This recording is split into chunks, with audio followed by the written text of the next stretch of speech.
కృష్ణం వందే జగద్గురుం. ఇవాళ మన భగవద్గీత శ్లోకం చతుర్థో అధ్యాయం జ్ఞానకర్మ సన్యాస యోగంలోని 17వ శ్లోకం. కర్మణో హ్యపి బోద్ధవ్యం బోద్ధవ్యం చ వికర్మణః అకర్మణశ్చ బోద్ధవ్యం గహనా కర్మణో గతిః.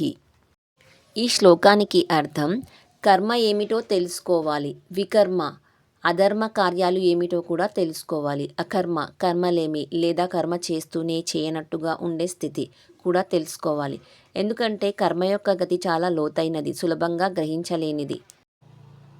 Krishna is saying that actions karma, wrong actions vikarma and inaction akarma all have subtle distinctions. Understanding them is essential because the way karma work is very profound and not easy to grasp. ఈ శ్లోకంలో కృష్ణుడు చెప్పింది ఏంటంటే మనం ఏ పని చేస్తున్నా దాని వెనుక నిజమైన అర్థం, కర్తవ్య బుద్ధి, ధర్మాలు అర్థం చేసుకోవాలి.